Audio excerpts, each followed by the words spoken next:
Man, yung fight day na yun, parang matagal nga kami naghintay, di ba? Tapos yung laban na, may flag kasi dun sa locker room. So lalabas na kami, okay na, next. Labas na kami. Biglang si Switzerland guy, dali niyo yung flag. Tapos parang, nadala kaming lahat. Sige na nga, dalhin. Parang gano'n. Pero wala sa plano naming dalhin yung flag. Ikaw nagdala ko yun. Kaya nga, medyo nagsisi rin ako eh. Bakit? Hindi nakita yung forma ko tol eh. Natakpan ng flag. Nakaganon lang ako buong time eh. Ay ko, tangin ang ganda-ganda ng forma ko. Hindi nakita sa TV ng Switzerland. Alam mo yun? Oo, nung pagtapos na inisip ko. Naka-Philippine flag ka ko. Oo, ba't ko ba dala yun? Sayang na Philippine. Pinoy swag sa akin, dala mo eh. Sana yung maliit lang, ganun. Hindi, malaking flag. Ang United Nations. Nakaganyan ako. Pang-flag ceremony pala. Buong time nakaganyan ako. Hanggat yung ini-introduce siya, inu-introduce yung kalaban, hanggat yung nagbayang magiliw na doon, nakaganyan na ako. Mag-isa ka lang may hawak. Oo, mag-isa. Ang angas nga namin tingnan doon tuloy kasi lang kayo. Kaya makikita yung clip na yun. Meron ako nun. Uy, nahanap mo? Hindi, nanood ako nun eh. Live, tapos in-screen record ko, napin ko mamaya. Sino nag-live? Yung Switzerland. Yung mga sweets. Wala, bagong tawag sa kanila. Pero ang asan dahil 3 lang kaming dumating dun. Alam mo yun, parang ang konti namin kumpara nung dumating na yung mga kalaban. Ang dami, may rapper pa. Mga itim sila. Mga itim sila. So gang-gang talaga sila tignan. Ang forma nila, ganun. Bilang may nag-rap din ganun. No? Sabi ko, tayo na. May pwede rapper din pala eh. sila. Pero nag-rap din ako dito. Ano yung mga person nung Oo, ganun. Pwede kayong kuyugin ko yun, no? 3 lang kayo eh. Hindi. Ang sweets, mga sweets, mabait hindi sila. ganun. Di ba kayo, no? Mabait sila. Mabait eh. Mga sila Mabait eh.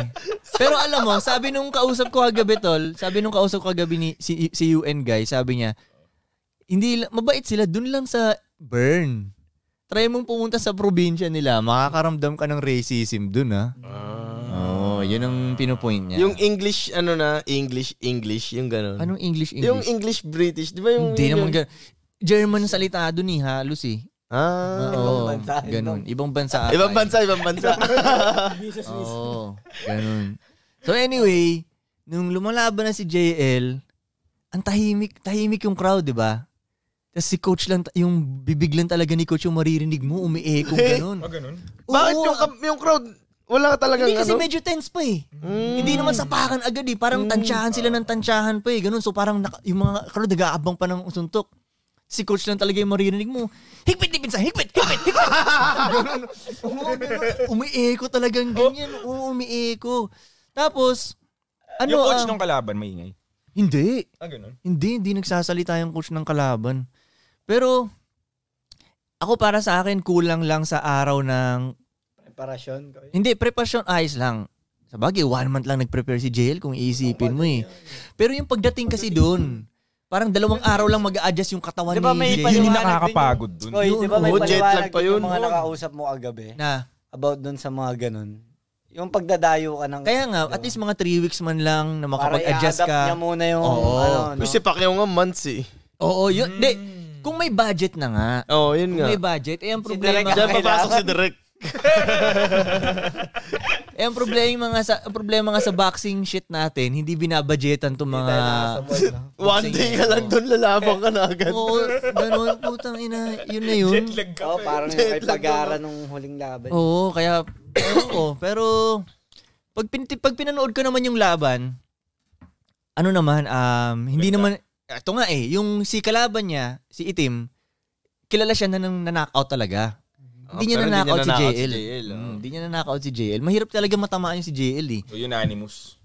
Oo. Yun na. Kumbaga, Natapos yung gets na namin yun eh. Dahil promotion nila, sila talaga ipapanalo doon. Pero, kahit hindi pa nila promotion, sa pabasa ko, panalo talaga si Itim, pero hindi tambak. Ganon, hindi tambak yung ano. So yun, pag uwi namin, okay, hindi namin nakuha yung belt, parang ganon, di ba? So, uwian na. Pero anyway, di pagtaas ng laban, di ba? Sabi kasi ni coach, may binigyan kami ng card, libreng pagkain daw, sabi ganun. So, hinahanap namin, hanapin natin yan. Gutom na kami. Pag nakita na namin yung parang cafeteria doon, pasara na. Pasara. Sabi ko, i-claim namin to, ganyan. Sabi nung babae, may 3 sandwich siya sa harapan niya. Oh, sorry, ito na lang eh. Wala kaming pakialam. Yan alam po. Gago, ang lamig na ng tinapay. Tapos ang tigas na. Ang lamig. Kasi yung palaman niya, ang lamig na. Pero si coach parang nilunok niya. Sobrang gutom ni coach na wala agad. Tapos ka na coach. Wala agad. Sabi, gutom na eh. Tapos ako, hirap na hirap ako kainin kasi Malamig. Malamig siya. Hindi pa masarap yung palaman. Pero tinutubigan ko na ng tubig. Parang may sakit. Gagi talagang alam mo yung tiyan mo lumuloob na? Yung gutom ng ganun. Yun. Tapos yun, kinain namin. Tapos, ang tagal pa namin nag-waiting dahil walang binigay na instructions kung kailan kami susunduin Anong oras susunduin yung van. May service. Oo, hindi na pabalik sa hotel, di ba? Walang instructions Walang sinabi saan kami pupunta. So pakalat-kalat kami doon. Kaya, naiwan na kaya? Hindi mo rin alam kung naiwan na ba kayo. Nakakalito na rin walang talaga contact person. Ganun. Walang cellphone. Si coach, walang SIM card. Umaasa lang sa wifi si coach Tapos, anyway, ang tagal namin. Siguro mga 1 hour and 30 pa kami naghihintay doon na hindi namin sure kung naiwan ba kami o ano. Kaya sabi ko, labas kaya tayo? Sige, labas tayo. Paglabas namin doon, okay, saan tayo pupunta dito? Ang lamig dun sa labas. Mas lalong hindi komportable ngayon. Fuck, di tayo lumabas Kasi sabi ko, coach, mauna na kaya ako. Sabi ko, magte-train na lang ako ulit. Magta-tram ulit ako. Alam ko yung mga schedule Si coach hindi pwedeng sumama sa amin dahil baka nga, pag sumama siya, dumating yung van, mataranta dahil wala sila, di ba? Sige, una ka na. Sabi nga nun. Una akong ganyan. Sige na, bye. Ganyan. Tapos yung sinusundan ko na yung mapa kong ganyan, parang 70 minutes na lakad pa papunta sa tram. 7-0? Then 17. Akala ko 17. Pero malayo ang 17 Sa malamig na ganun, madaling anong oras na. Tapos, pagtingin ko sa dadaanan ko, pitch black talaga. Nakalakad na ako ng mga 5 minutes. Sabi ko, tayo na pa, itutuloy ko ba ito? Ang dilim na itong lalakaran ko. Ba't saan lugar ba yung laban? Out na siya ng city? Mga 30 minutes mula doon sa hotel namin. Hindi na siya yung parang main na city. Medyo outskirts na siya. Pero anong nakikita mo dyan? Commercial o residential? Mga residential. Pero kaya madilim na. Sobrang dilim. Wala mo lang mga...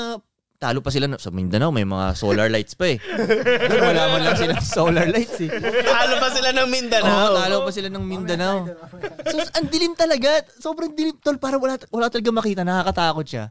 Sabi ko, fuck, balik ako. Sasabay na lang ako kala coach. Parang ganun. Tumakbo ngayon ako kasi alam ko na, nararamdaman ko na nasundo na sila ng van. So, tumatakbo. Hingal talaga. Yung karipas na takbo talaga. Ganun, pagtingin ko dun, wala nang mga tao. So, iniisip ko, puta, pag naiwan ako nito, babalik na naman ulit ako ng malayo. Kailangan mo ituloy. Kailangan ko ituloy ngayon. Hindi pwede to. Putay na. Pagdating ko nung wala nang tao, fuck, tahimik na, fuck. Sabi ko, saan kaya ako? Nahulan na lang. Hindi, tatabaw akong kaliwa. Baka nandito sila. Buti na lang, nakita ko, tol, pasaran na yung van talaga.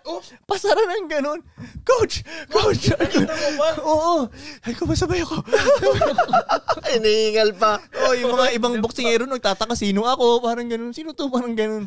Pero nakapasok ko sa loob, Bam, pagsara ng van ganyan.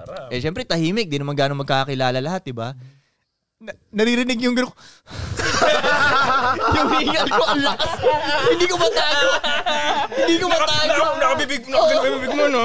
Hindi ko matago yung hingal ko. Tapos yung mga boksingero hindi hinihingal. Hindi ako. Parang kakatapos na sa sparring na ito. Putang inang yan. As yun, dinrap na ako dun. Pukin ang inang yan. Tag-ina, epic. Ini-imagine. Marami pang nangyari, tol. Pero commercial muna tayo. Okay.